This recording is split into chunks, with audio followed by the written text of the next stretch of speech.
All right, we're back. I missed LOLz last week. I think the second show I've missed in about a year and a half. Brian will probably never let me forget it. We have a special guest here tonight, Brian. It is Big T from Run Pure Sports. How we doing, Big? Wow. What an honor. According to my boy, he always posts that picture of me with the Roto Grinders logo. So it might be from Roto Grinders. Who knows? Well, I mean, it is your logo. It's on my phone. It shows Roto Grinders, so it is the funniest glitch on DraftKings. Tons of people message it too, so tons of people still see it that way. What are some of the other ones? There's other people too that have the old logos. I refuse to update my phone just for the bit. I had the same thing because I had my man's logo was showing on mine forever because I didn't. You have to update the entire app to get it to show correctly. So all my screenshots would have man's there for ages. But I assume Big T that's what I should just be rocking all the time, anyways, right? Is my man's avatar? I will forever know you as man's, and yeah, I'm on a golf trip right now. You know, I got my man's coin in the golf bag like always. Are you using it as a ball marker? Every round of my life. That's awesome. So where are you right now playing golf? Some shithole resort in Kentucky where we play 36 holes a day for the next 3 days, like a Ryder Cup type tournament. Isn't shithole and resort in Kentucky kind of redundant? Yeah. Okay. Kind of. Yeah. It goes a little hand in hand. Is this a company trip? Who are you with? No, it's family. It's called the Family and Friends. So we got a trophy and 16 of us. So no company though. Yeah. Do you get pretty loaded for those rounds? Oh yeah. Yeah. I'm scared to turn my computer. Yeah, there's tons of alcohol. And some gummies too. We got a little gummies in the action. This should be a fun little weekend. I mean, I don't mind. I'm bad enough playing golf with a buzz. I can't even imagine with a few gummies. How do you pull that off? The gummies relax you a little bit, though. You get out there, get zoned in. I mean, you can't go too crazy to where you're like falling asleep in the cart or something. But if you get that perfect number, you're good to go. There you go. Brian, have you ever golfed under the influence of gummies? Not gummies, but under the influence, of course. Yeah, of course. Do you smoke, Brian? What? Marijuana. No, never. You've never? No, not really. No. Okay. No gummies either. Nothing. No, I'm not opposed to it. If someone offered it to me and the time was right, I don't like if I'm gonna get like messed up, it's like always alcohol. Okay. It's a good way to go. There's nothing wrong with that. Yeah, it's not as frequent as it used to be. So like when it does happen, it's like, well, I'm gonna drink. I'm not gonna. Okay. I was worried it was maybe because you're afraid of the police state, kind of giving you a frisking when finding your marijuana. Yeah, you should be. You should be. So Big T, you messaged Brick a few weeks ago. You said you gotta get me on LOLz. What's the deal here? You got some takes? It's just been very hurtful that I see you guys every week. You bring I'm like 147th on the list of guests. I mean, we were on a basketball team together. I picked you number 1 overall. It's very hurtful that I haven't been invited yet. Well, first of all, we actually don't even book most of our guests. Ricky D 2 weeks ago messaged us to come on the show. So I guess I should just put this out there. If you want to come on LOLz, just slide into the DMs and be a successful DFS player. That also helps. Right, I didn't know that part. You should have clarified that. I don't know if I could come on. Well, I guess if you have a lot of Twitter followers, that counts too. That's like the Siege's requirement. Yeah. That's you guys too? You got to have the minimum number? Like, I'm still trying to unpack that. So did someone from there say, like, Siege, you can bring 5 people provided they all have a big following and tweet out how great the experience is? Is that what we think happened? I'm not really sure what happened in my I didn't look into it too closely. My guess was like interpreting it like charitably is like if you say over 5,000 Twitter followers, like the odds that the guy's gonna kill you is pretty low. You know what I mean? Like a rando. You think Siege has to worry about doxing himself to randos? He needs to go into this private club with an entourage. I bet the over under on people out there willing to kill Siege is at least 2.5. A couple years ago, I was in Vegas that weekend for fantasy football drafts, and we got invited to, I think it was the FFWC penthouse party, and I walk in and none other than Siege just saddled up at the bar. You know, I mean, he's the king of Vegas is what I'm learning here. I agree. Every time I've been there with him, he is the king. That's right. Isn't he a St. Louis guy? He spends he's definitely from St. Louis, but he goes to Vegas for all these drafts. I bet he spends over a month a year in Vegas. Yeah. But then the other thing, Big T, about the invite, I mean, it was probably a year ago. It was when we had the big Awesemo versus Empire Maker high stakes, and Blake went on your guys' show, and Hoop was, I think, talking a little bit of shit about us, and you were pretending like you didn't even know us on that show. No, stop. What did I say? I didn't pretend like I didn't know you. No. Hoop was going run the tape on that show, and you just got real quiet, and you didn't say anything. I mean, I didn't defend you guys, but I also didn't pretend like I didn't know you. I was in the middle ground. Oh, no, you acted like you said we were on the same basketball team, and then it was like you never even knew me. No, not true at all. The only time I've ever given you shit is when you kept posting those videos. What were they called? When you're like in a damn trash can and like popping your head. What are those things you were doing called? Videos that people love on the internet. Yeah. Yeah. And then you told me I wasn't allowed to post screenshots without the number or whatever we were saying. Yeah, it kind of cuts both ways, the things we're doing to go viral on the internet, right, Big T? I'm all for it. I'm a fan of the LOLz. Yeah. Have you been listening to our show? What made you want to pop on and chop it up? Because I like you guys. What, I can't want to come on the show? I mean, if I like you too. And I mean, it's a fun show to come on, have a drink, partake a little bit here. Did you listen to the Ricky D show? I did not, because I actually don't like it. I like a lot of people, but he's one of those people I actually don't like that much. he just talks shit. Did he talk shit about me on there? No. Ryan, wouldn't you say Ricky D is like ushered in this new Zen version of himself? Has he? Yeah. He's into the outdoors and thinking about gambling and stuff. He did another podcast with Matic. He did the Take Cast too. Did either of you guys listen to that one? Yeah, I just love that Davis had to get our sloppy seconds. Blender too. But yeah, he's definitely on this quest, it seems like, a little bit. He's less anti-tout now because this kid played up. Yo. Yes. Big T's Did you hear that? There's a bunch of people just came in there. But, you're good. So, what's good with you these days? Because are you grinding? I see you grinding the baseball slates. You're just living the DFS dream.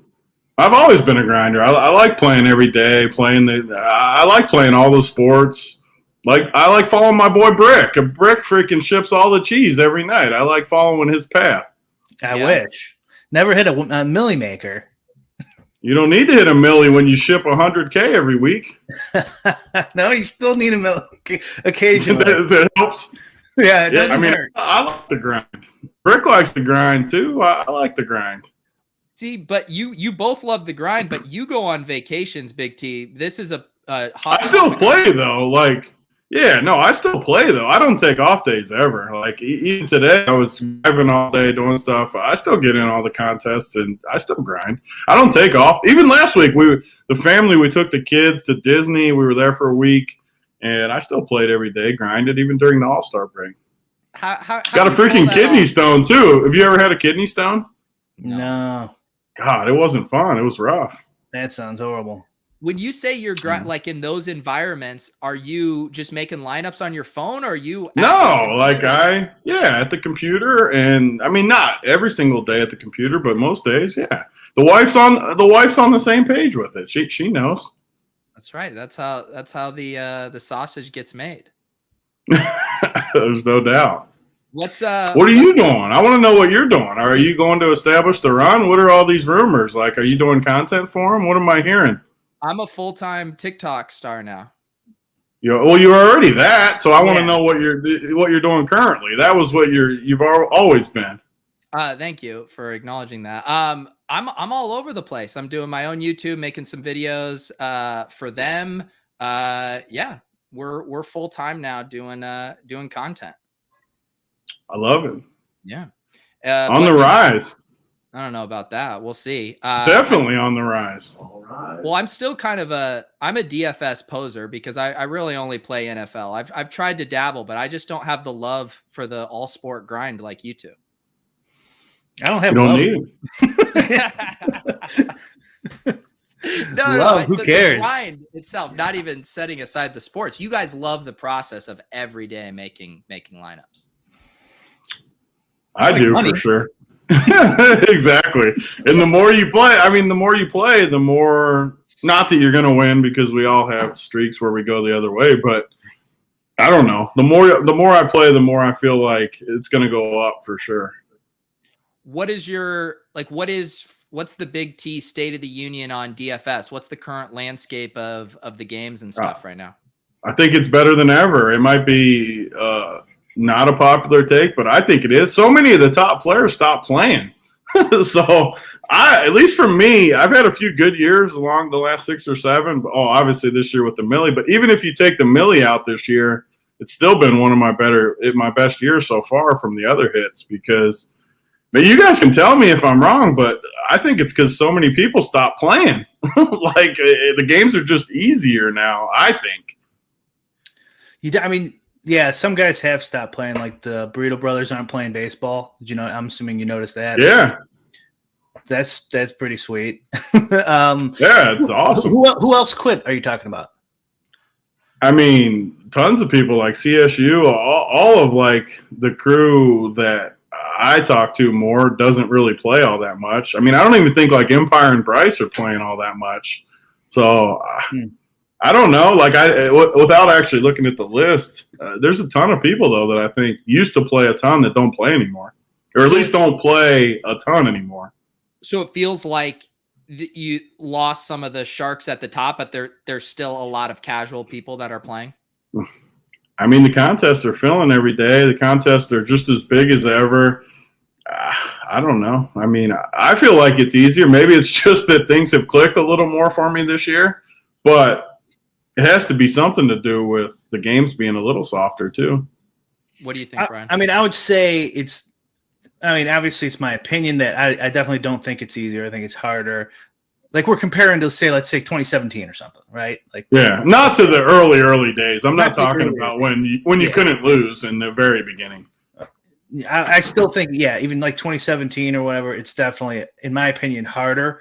But also, like, you got to admit, like, the tools are better. We'll get a capital T. And so, like, if we admit the tools are better for people, he'll be back, obviously. If the tools are better for people, like, just by logic, the games are tougher. So I can talk more on that just because I think that helps me in a way from being contrarian because everyone just plugs in the numbers, the projections, like almost everyone that has these nice optimizers, Cruncher and RG and whatever site people use. I mean, they plug it in, put their projections, and they're not capable of thinking outside the box at all, which I think is one of my strengths. It might hurt me at times too.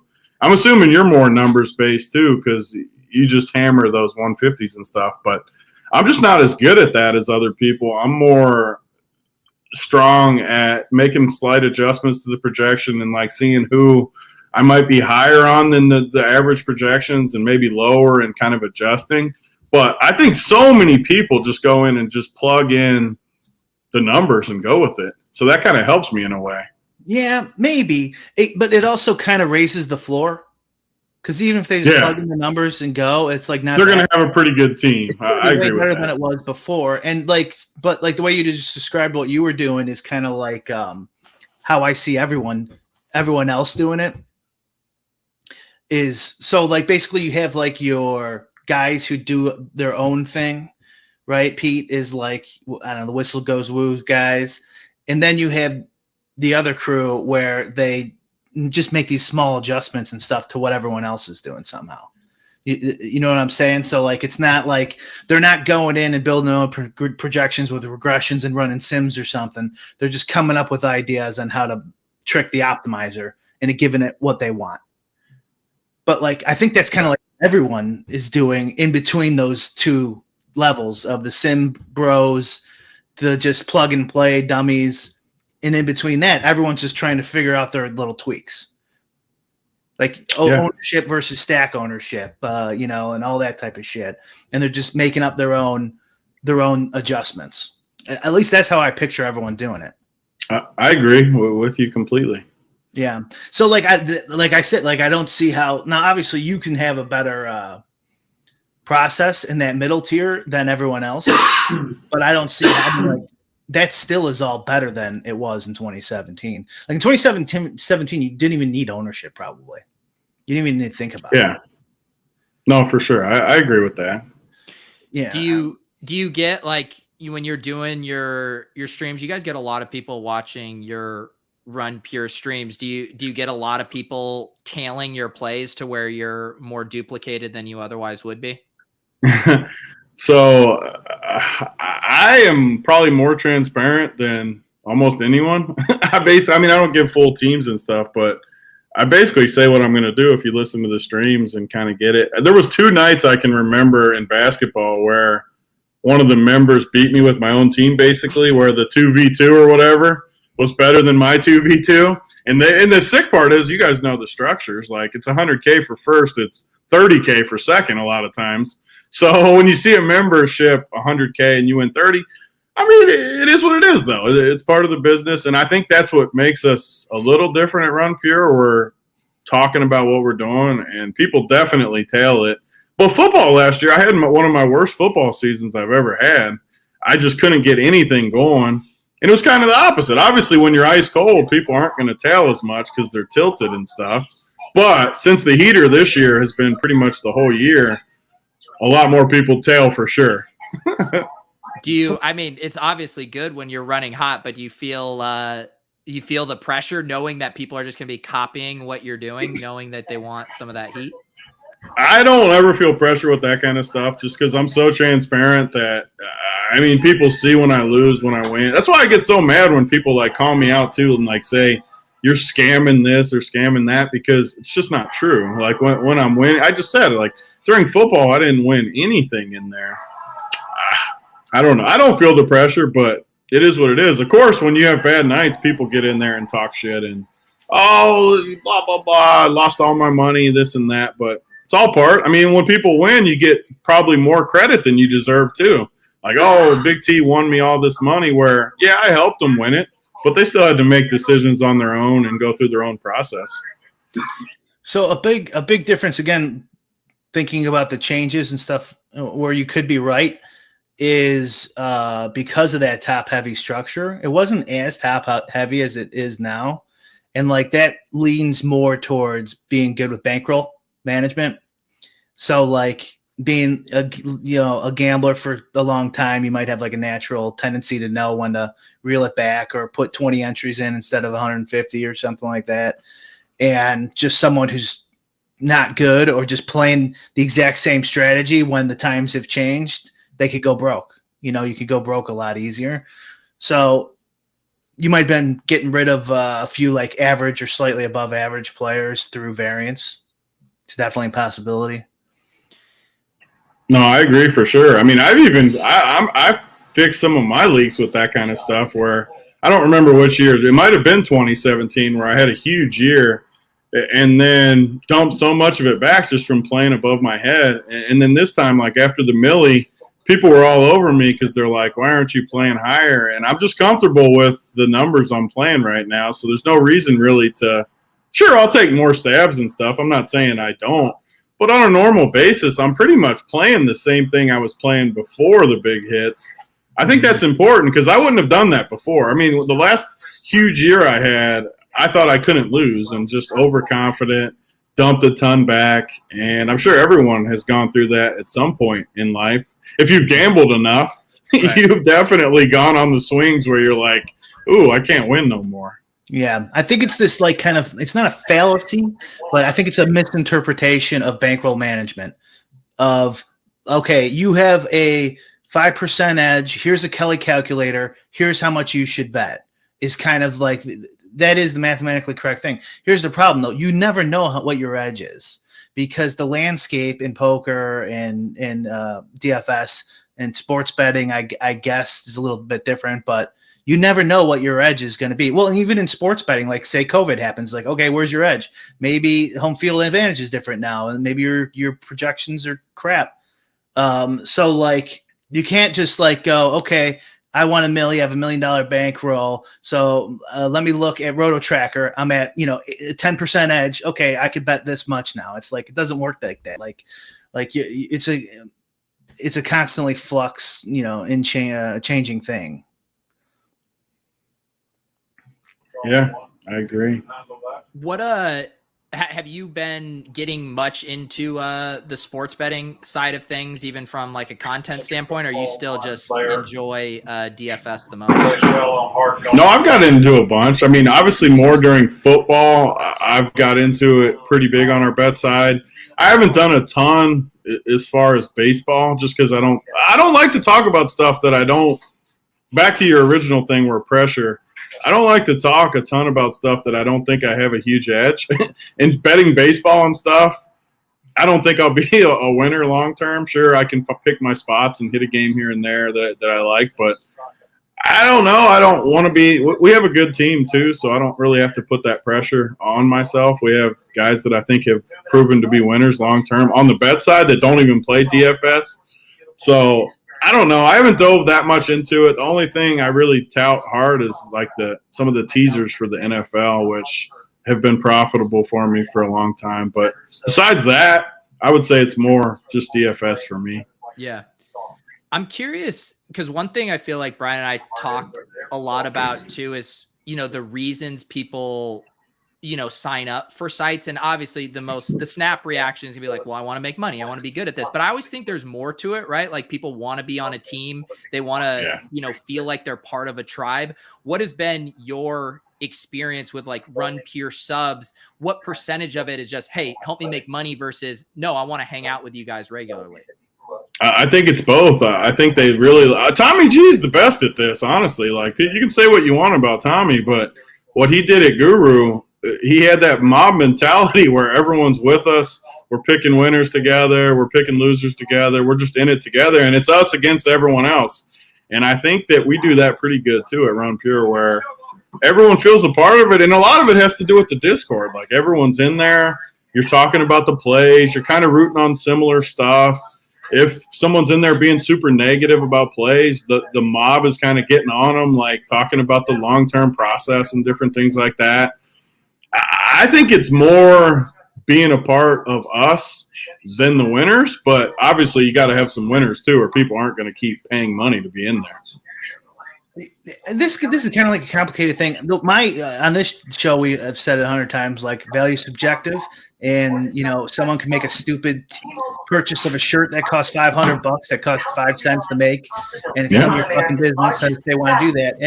But like with the touting thing, it's a little bit hard because sides and total, especially NFL and stuff like that, like they're almost unbeatable. So like saying you got like an edge there is, I think, is a little too much for my taste. But also, as we know, you guys just alluded to one. People just want to be in the community, and so they don't give a shit if they're losing 5 cents a line. You know what I mean? Like it's not even that much to them in their overall the amount of money they make in their life. And also, you can fade someone. You can subscribe to their site and then fade them. There's there's nothing wrong with any of these reasons. It doesn't have to be this kind of like Vegas Dave, 100-0 guaranteed, or nothing, environment.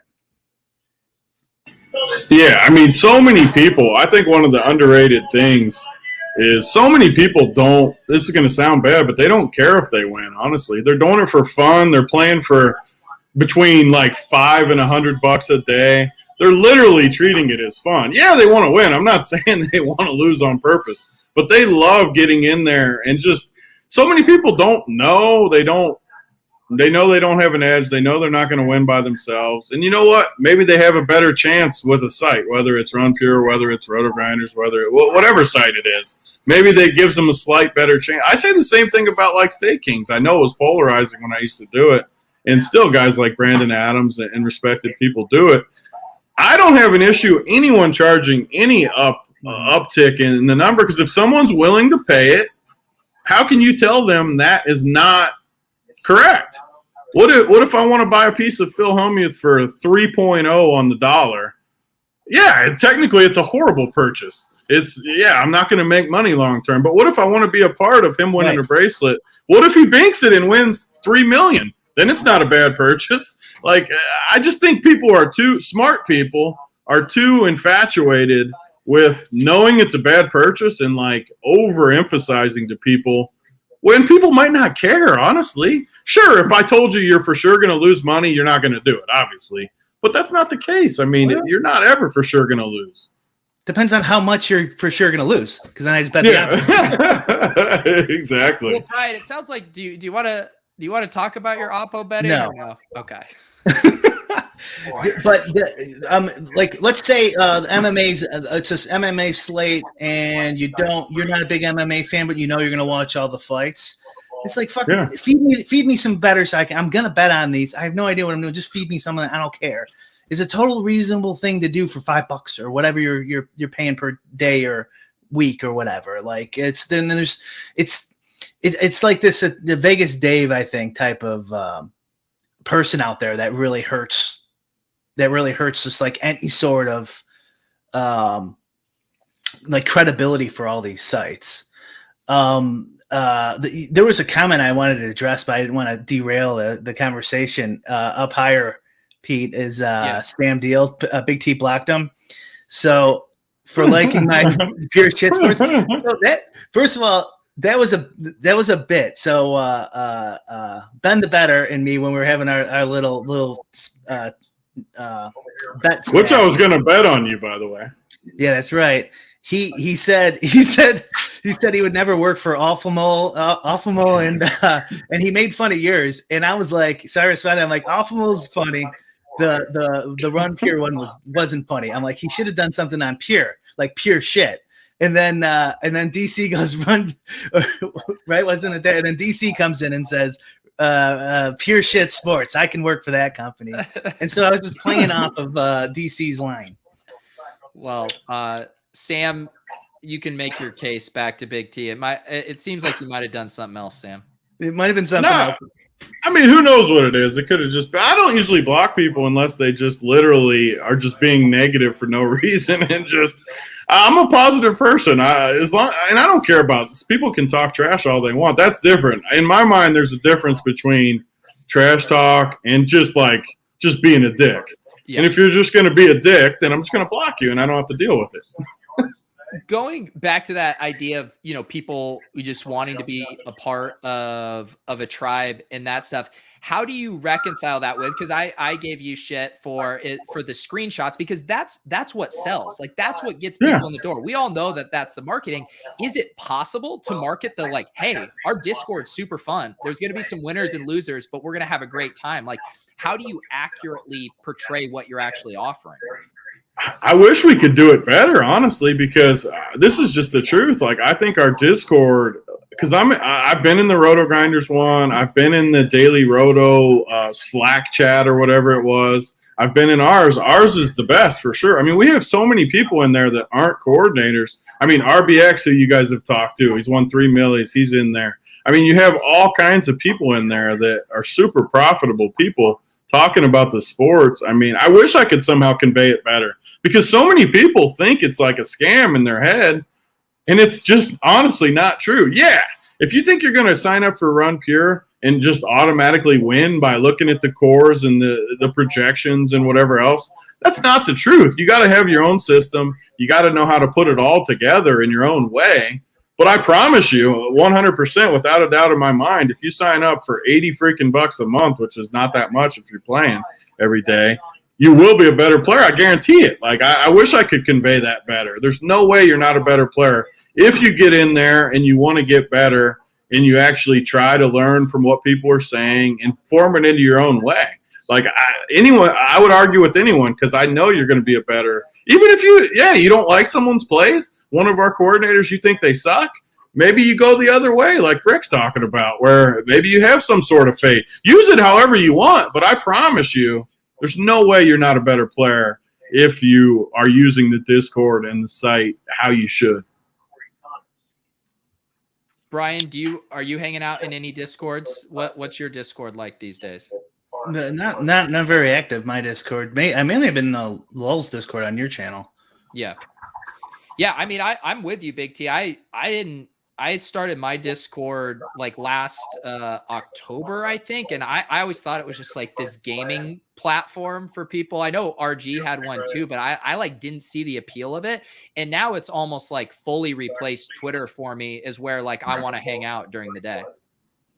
There's just so much good stuff in there. There is. I mean, there's people in our Discord literally from start to finish every day breaking down pitching matchups and whatever. There's so much crap in there on top of just gifts, making fun of people, different things that bring everyone together. Then at the end of the night, everyone's posting their screenshot. It's funny you say it's like Twitter, because it is in a way. I mean, there's people posting screenshot upon screenshot every single night in there, almost showing off to the people just in the Run Pure crew, where it does kind of replace Twitter in a way.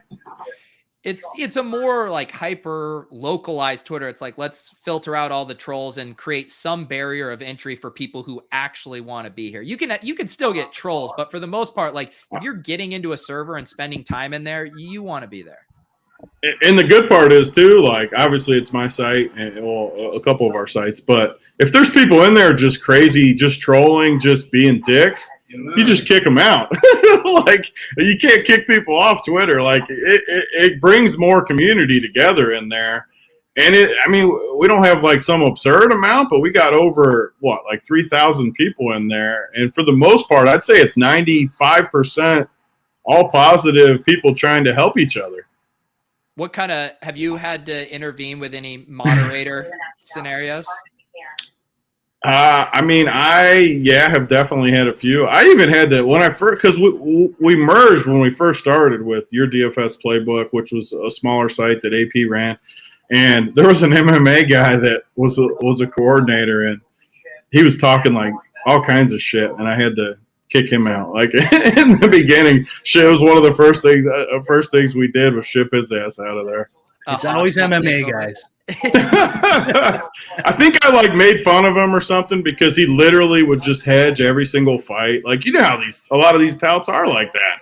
Like, oh, if it goes to the mat, this guy's going to win. If it stands up, this guy's going to win. And then they do it every fight. And then at the end of the night, they like victory lap every fight on top of it. It's like, you didn't take any stands. Like, you didn't say anything. He sounds like one of the guys that lists his score of the round after every single round of all 14. He probably was. You know, posting your records, I don't know if you do this, but posting your records is pretty, I think, is good business either way, because Sports Insights does it. And I don't know if I've ever used their pick. I think I've probably used a couple of their picks, but they've also their college basketball model, whatever was garbage this year. And at a point they were like 18-53, and they kept pumping out like here's our picks, here's our record, and I just started oppo betting them, and I won some money there too. It's like, okay, you guys probably haven't figured something out this year, but you might be completely so bad that it might be profitable the other way. And if you get up to like there's a new site called BetStamp, I think, right? BetStamp, where they track touts picks and stuff like that. You could, and they monitor it because they know exactly what the lines are in your area and what you can put in at that specific time. and they track their records and their ROIs and everything, and it's all public information. And so I don't know. I think like if I had some sort of site for some reason like that, I would definitely go down that route. Because even if you suck, I still think you can make money off it. Well, that's the whole. I feel it was like when Action Network launched their app and they were starting to tether like their touts to their records within the app, and I feel like.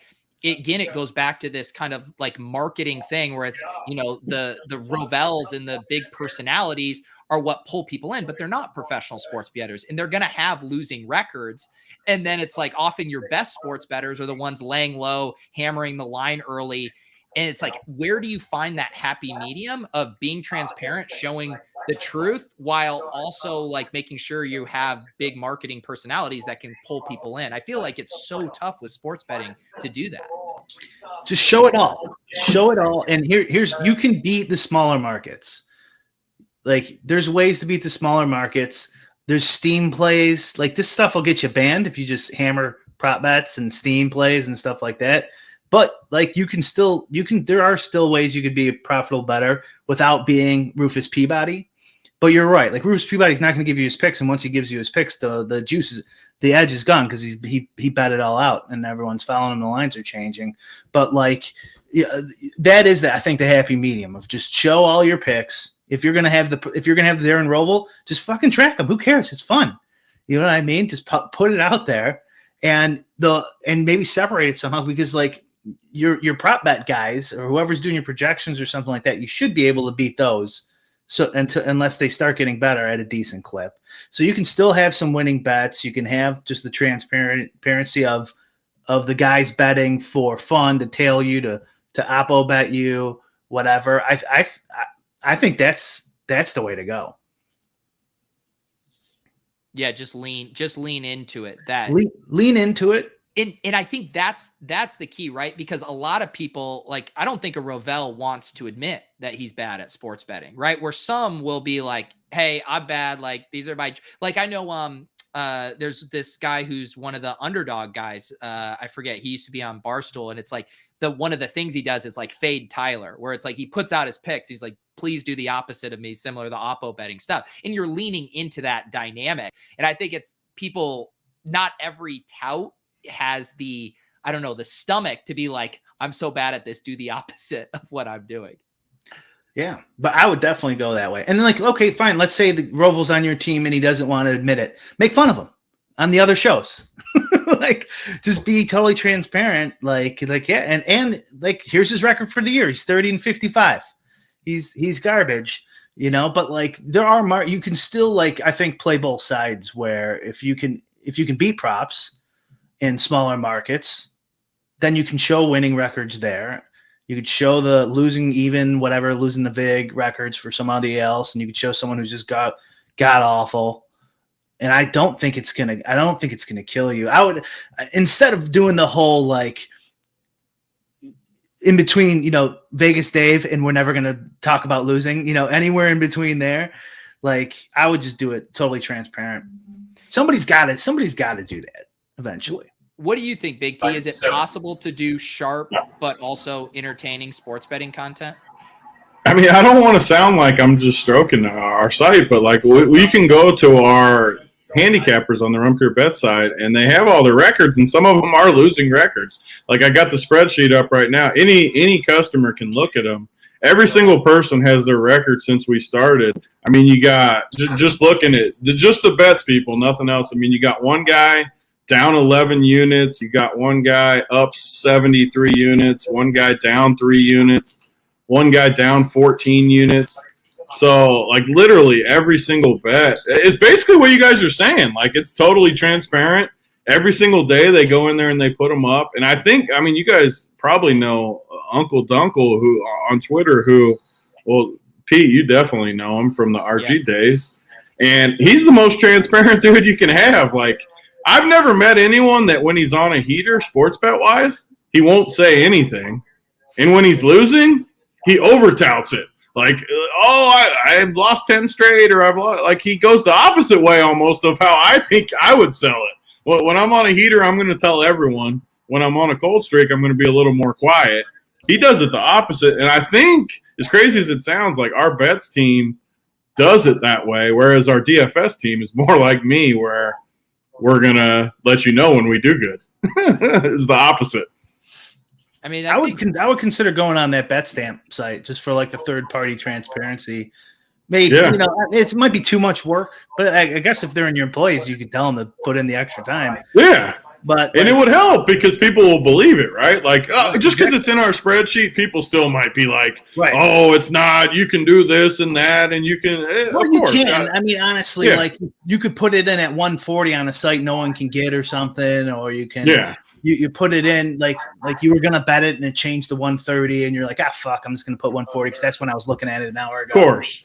Shit like that, or and you do that a couple times, you can skew the numbers for sure. I get it completely. Yeah, I wish it could be. Yeah, but we should check out that site honestly because I want to be transparent. Like I said, I consider myself one of the more transparent people. I'm not trying to fool anyone. I think our bets team's the same way. So anything we can do to prove that, and I'm not saying we're going to win. None of our bets team is like we're going to win you 500 units this year. All they say is the same thing I'm going to say is we're going to hopefully make you a better wagerer or whatever the hell the word is for it. And maybe you win, maybe you lose, but you're going to have some fun and we're going to give you a chance at least. I think that is kind of like a little space in the world right now.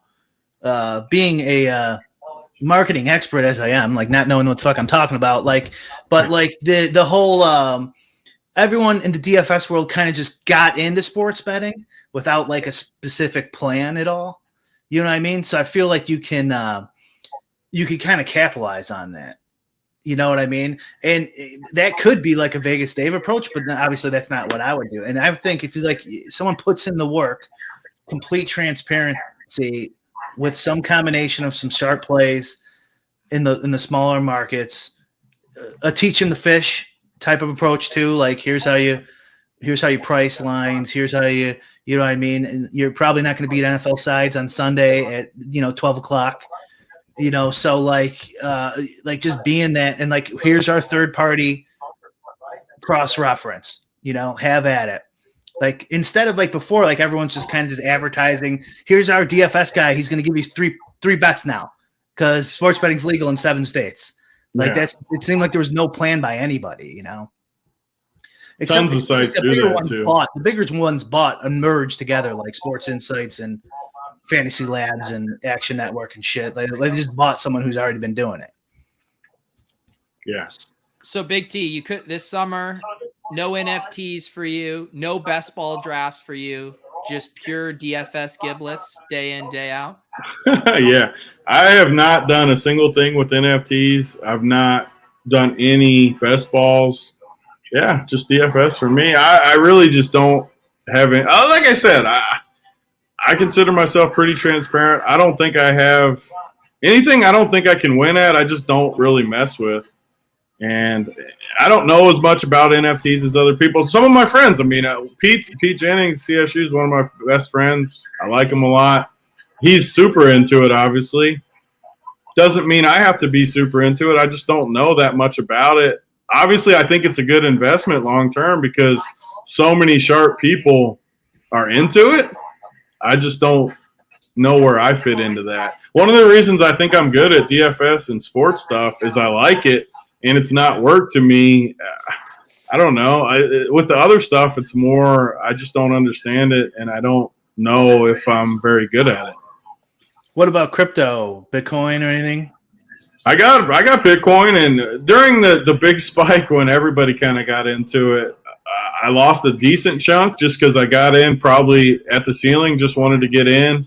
I've messed around, and I've done pretty good since the initial spike and then drop. Like, I don't know when that was, a couple years ago, whatever the initial, when Deep Brain Chain was up to 60 cents, and I thought I was a genius with Empire, and then it went down to 1 cent, and I lost a bunch of money. But I think I've done decent since then. Really just Bitcoin and Ethereum now, though. I got a decent amount in there. Yeah. I mean, I feel like that's the thing, right? I mean, I understand too, especially for, best ball, you're tying up your money for a long time when you could be turning that over in daily slates. I guess it's probably a different conversation of, should I put some of that money in these investments too that are going to steadily rise over time? That's a little different than best ball. Well, after Big T's heater, he doesn't really need that. He has a bankroll. He doesn't have to. He doesn't have to take his crypto out and bet it daily fantasy. He's probably fine. It's been a fun year, I'll say that much. Did you consider yourself on a heater at during that period there for whatever 2-3 months?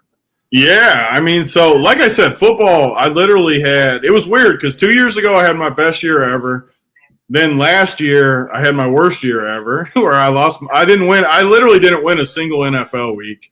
At least I didn't win more than maybe break even, you win a little bit. I didn't have any weeks. And then this year, it all started last year with the Super Bowl. I had my first ever losing 6-figure day in the 2 years ago Super Bowl. And then this year, right around there, I had a 100K hit, which felt kind of good because it was exactly 1 year after I lost the 100K. And then it just kind of snowballed. And I considered it a heater, and then the milli, and then the hits just kept coming to where eventually you hope maybe it's not a heater and you're just doing good. But like I said, I still don't think I'm overconfident. I'm still grinding just as hard and just trying because I know what can happen. The minute you get overconfident, it can go the other way in a hurry. I saw this Negreanu. Sorry, Pete. I saw this Negreanu Polk pod the other day. I don't know if anyone watched it. And Doug Polk and Negreanu said one of his teachers during the Heads Up Challenge did a simulation of 2 Heads Up poker players who were exactly equal in ability. And he sent it a whole bunch of times. And the peak amount of losses, buy-ins, was 600. So at some point through all these simulations, one guy who was that equal to someone else was 600 buy-ins down to somebody else. So for when I played back in the day for a living, 40 buy-ins, 6 max, no limit, was 40 buy-ins is what I would basically keep online. Everything over that's profit. You know what I mean? Unless I'm moving up in stakes or something, trying to move up. So that just gives you 40 buy-ins back then was that's enough. I'm never going to go broke. Obviously the games were a lot easier back then, but it was no whole, not PLO. PLO, I would say you probably need 100 or something even back then. But so you know what that is. What is that? 20 times over going broke. So my point being is the swings in GPP DFS are so fucking huge. It doesn't necessarily mean you're doesn't necessarily mean you're good or bad. I think in general though, it definitely means it's nearly impossible to run, sun run for so long. It's nearly impossible. It's just you can't just win 100K every 2 weeks. Then how do you explain Vegas Dave? Unless you're Vegas Dave or one of the Burrito brothers. Yeah, I agree with you completely. I mean, it just is what it is for sure, and you just don't know. You know how many nights, literally, maybe you win a huge tournament because of some lucky pivot, maybe, or some guy hit the bomb instead of hits the wall. Or when you're on the cold streaks, you never get those breaks. When you're on the heaters, you don't realize it, but you're getting a lucky one here, and it's way closer of a line than you think.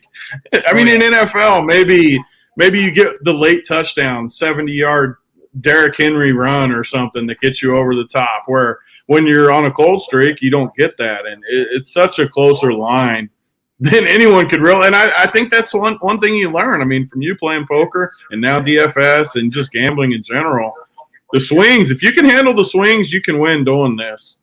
A lot of people can't handle the swings. And when they go on those losing streaks, it'll break them and they might never recover from it.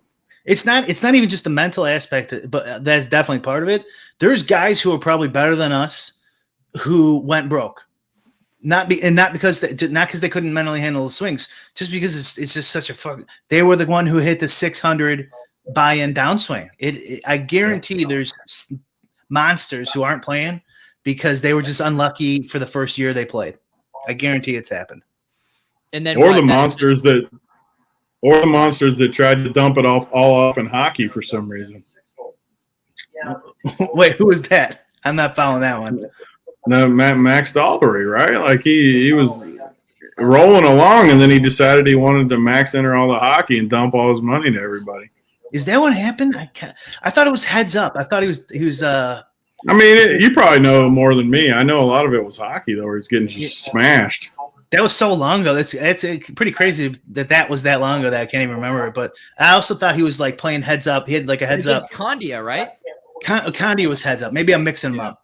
Yeah, no, he's the one that cleaned Condia out, and then I think other people cleaned him out. Yeah. Testosterone. It doesn't matter. Did testosterone just take all of Sahil's money? What Big T? What's your biggest pet peeve on DFS Twitter these days? What's the bee in the bonnet? I hate probably the negativity is what gets me the most. I don't know. I'm trying to think of an example, but the negativity definitely bothers me the most. It did, just in general. Yeah, I'm not as plugged into DFS Twitter in the off season, but it does seem like a very a crew of curmudgeons for sure. Like what? Yeah, go ahead. I think for you two, specifically Big T, or just anyone in general, as soon as you start selling something, they come out. They come out of the wood. Yeah. And they're like, he's selling something. Oh, Pete hasn't had. You know. Yeah. We talked about this mentality on the show. Yeah. I'm good with it too, honestly. Like you're not gonna people looking to shame. Oh yeah.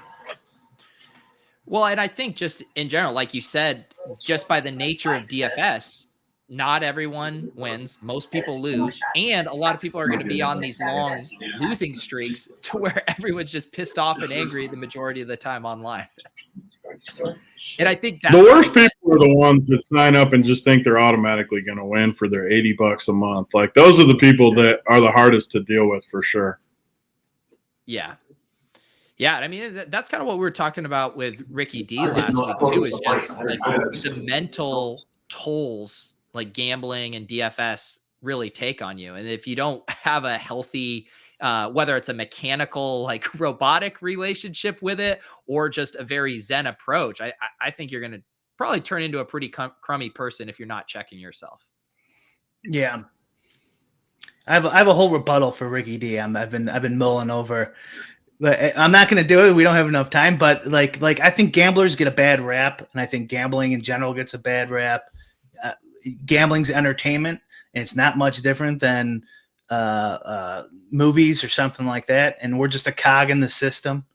But like, and everyone just kind of generally thinks that it's just like the wild, wild west gambling casino where you're getting ripped off, and gambling's a tax on stupid people and shit like that. And so, I think if it was a different industry, maybe we'd have a different opinion on it. But yeah, you gotta respect it though. I totally get where he's coming from and agree with it. His general thesis though. Yeah. Do you think gamblers get a bad rap, Big T? I've known. I mean, I was in poker for 10 years before DFS too. I don't think they get a bad rap. The ones that, I mean, some do, but for the most part, the people that get bad raps have earned it through doing stuff they shouldn't do, or dumping money, or owing money to people. I mean, I could say 1,000 different stories of different things that have happened. Most of the time, people earn it. Sure, there's tons of times people maybe get a rap they didn't deserve, but that's just the minority of the situations, I think. I meant gambling in general, not like gamblers, just, or specific gamblers. But like obviously, like in Hollywood, there's plenty of people who've done some pretty shitty things, but no one looks down at the entertainment industry. You know what I mean? But lots of people just look down at the gambling industry. I would say that's the consensus view, is like it's just a degen thing, right? Where it's really just an entertainment choice. You don't expect to get anything back after you pay for a movie. Why would you expect to get anything back if you're paying, I got a whole rant I'm still mulling over on this stuff. Do T, do you think DFS needs more of the like Negreanu, Hulk feud heads up matches, kind of like what we got with the Osimo and Empire Maker stuff, or do you think we don't need that kind of spotlight? I'm always for that stuff. I think the battles like that are good for it overall. I mean, I don't really see how, as long as they stay good natured like they did, Osimo and Empire both did it. I think they both handled it for the most part good. I mean, obviously there was some trash talk, but I think it's always a good thing, and I don't really see a downside to it. What's the downside to it? No, I don't. It's not that there's downside. It's just like, it's almost like we need more of it, but there's just like the way DFS kind of, I don't know. There's something about poker that I think makes it a little more outspoken. Poker's more of like a heads up thing too. You can kind of do it easier in the poker world. Where like if someone challenged me right now, like I don't want to play someone heads up. Like I'd rather just play the tournaments. Like, well, let's just play the tournaments for the next month and see who makes more money. And then who cares? Because we're gonna make the money anyways. I don't know. Like in poker, you can always do it for the most part. Owe wants a nerds versus jocks head to head here. As we both just said, heads up, stupid. It's poker. I would rather play a heads up poker challenge against Big T. Oh, I'm sure you would. Well, I don't know how. I haven't played a hand since 2011, so you can. I like your chances. No, I like your chances for sure. That I mean, I'm not bad, but I can almost. I don't want to play poker either. I was joking. The last thing I want to do. T, how long ago does the RG Poker Open seem? That seems like 4 lifetimes ago. It feels like a very long time ago for sure. There's been a lot of stuff that's happened since then. Yeah, that night you mentioned Tommy G. Tommy G came on into the stream. Were you on the stream when he came on at the end? I think I'm the one that got him on, maybe, or Chop did, maybe. One of us did, but yeah, that was that was a crazy night. Well, T, we appreciate you hopping on with us tonight, despite being on vacation. It was good to chop it up with you, man. Yeah, no, I loved it. Whenever you guys want, I'll come and talk about whatever. All right. Thanks for having me. Yeah, man. We'll let you go and enjoy the rest of your golf debauchery. Thanks, guys. Have fun. Thanks for having me. Peace out. All right, Brian. Any final words here before we get out of here? No, I was just about to grill him on his process, but we ran out of time. You saved that for 1 minute left of the show. I feel that's all it would have taken. Wow. Okay. Come on, I'm busting balls. I'm busting balls. And then you wait till the guest is off to get your good jokes in. I was busting balls, but we know he's not. He's not a numbers guy, as he says all the time. He's not an adjunct professor at he's not University of Connecticut. He's not a part-time professor at the University of Connecticut. No. All right, guys, if you guys want to continue to book yourself on LOLz and you either have over 5,000 Twitter followers per siege or you've won a Millie Maker, those are kind of the bars of entry. And we're actually getting backed up on some of the requests to come on. So, and we want to do ones by ourselves occasionally. I mean, yeah. Yes. But I don't know, Brian, you're a hot ticket. You got all these guys are sliding into your DMs, not mine. Did you slide into Whistle Goes Woo's DM or did he? No, someone tracked down his email for us. Remember his Yukon email? And then I cold called his email. And we got to do, what we could do is the UFC thing eventually. Yeah. We keep saying we got to do that. I know, but that way we can get a bunch of guys on at once. Yeah. Yeah. We'll figure it out. We'll figure it out. All right, guys, we're back.